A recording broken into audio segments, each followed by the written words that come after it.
And we begin your sport with some football news. Burkina Faso are hoping to make history twice in the same year. They have already notched up their first AFCON final. Now they are playing for a place at their first World Cup final. CCTV Celestine Caronay has more. When Belgian Paul Pot took charge of Burkina Faso in March 2012, he found a haven from the glaring media attention back home. These days, he is enjoying the spotlight again as his team edges closer to Brazil. And we do have Algeria. Algeria stands in their way, but 57-year-old Paul is confident. It's going to be a tough game because it's a big football nation.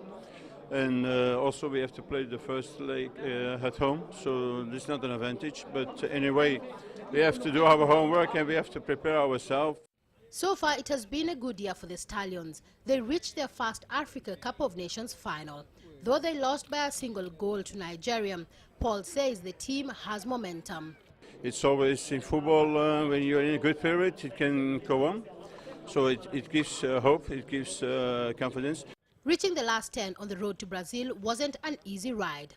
They trailed Congo in Group E for the better part of qualifying before a 1-0 win in Gabon saw them top the group by a point. Now the country dares to dream. It's also a second-time history because they were never in a position to play the final tournament before a World Cup. So now I hope that we can make the same miracle.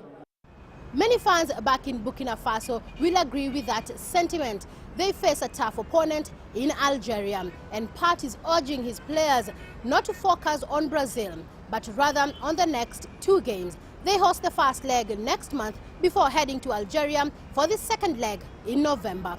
Celestine Caronay, CCTV, in Cairo, Egypt.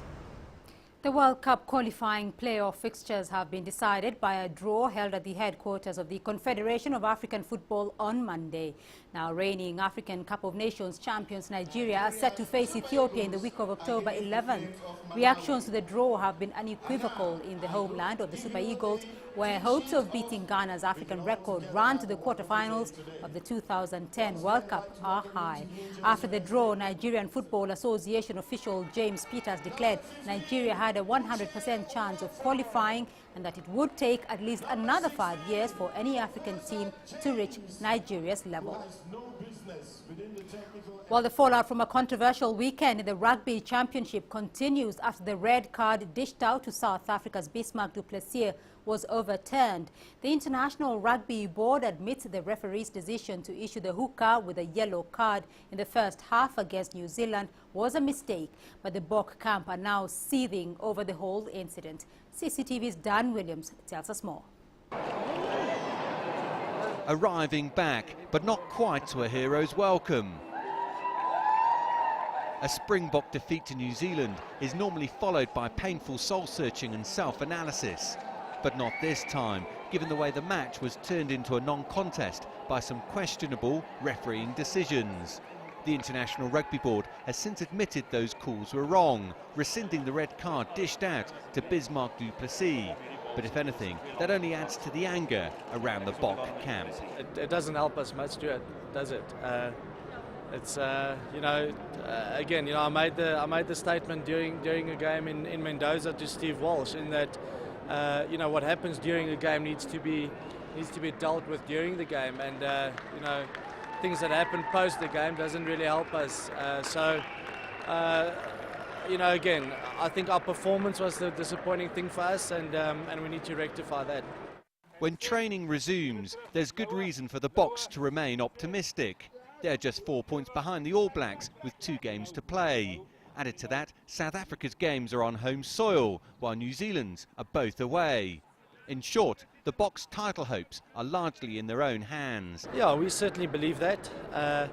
Like I said, it is disappointing getting the loss, but we still believe that we're in this competition, and hopefully we can put 2 good performances together against, first of all, Australia and then New Zealand. And if we can do that, and if we get enough points, then hopefully we can bring the trophy home.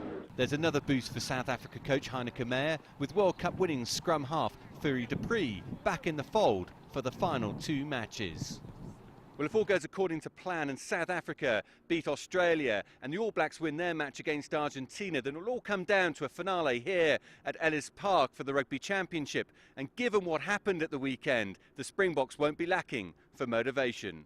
Dan Williams, CCTV, Johannesburg. And that is it for this edition of Africa Live. Remember, you can stay in touch with Africa Live on Twitter using the handle at CCTV News Africa. You can also visit our Facebook page, CCTV Africa. Thank you for watching. I'm Beatrice Marshall in Nairobi. Up next, the World News Update from Beijing. Bye-bye.